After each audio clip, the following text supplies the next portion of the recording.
नमस्कार, मैं हूं शैली शर्मा और आप देख रहे हैं जेपी हरियाणा।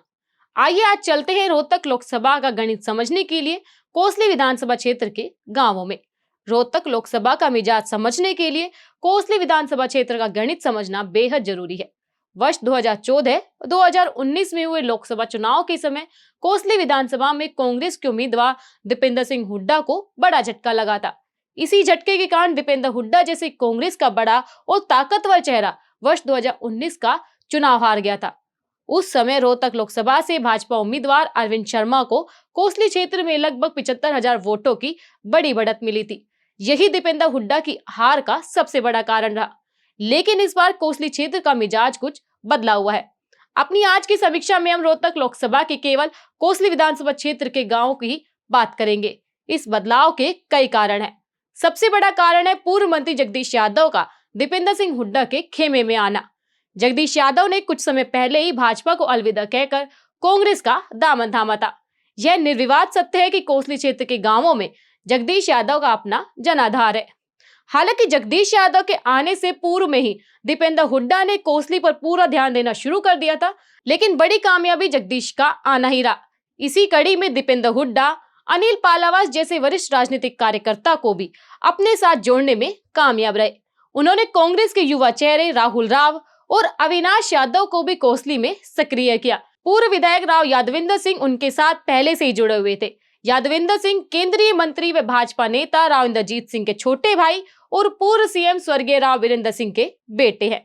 दीपेंद्र के सामने एक चुनौती यह थी कि कहीं जगदीश यादव के आने के बाद यादविंदर सिंह नाराज न हो जाए, लेकिन ऐसा नहीं हुआ।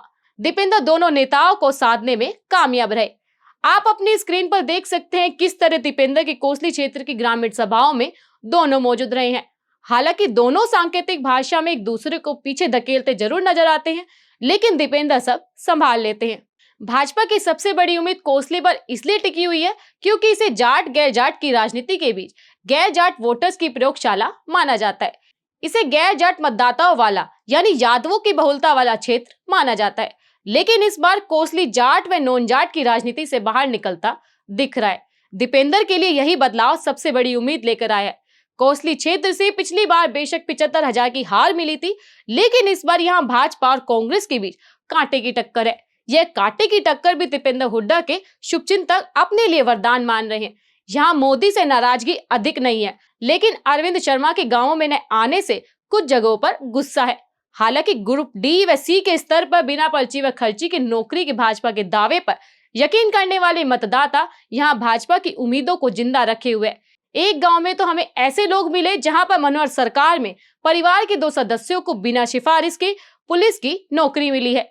लेकिन उच्च स्तर की नौकरियों में भाजपा के दावों पर यकीन करने वाले कम हैं। लेकिन इतना होने पर भी दीपेंद्र सिंह हुड्डा के पिता भूपेंद्र सिंह हुड्डा के सीएम रहते हुए किए गए काम लोगों की जुबान पर है। विकास कार्यों व बड़ी परियोजनाओं की लंबी सूची लेकर निकले दीपेंद्र इस बार पहले से बेटर पोजीशन में दिख रहे हैं।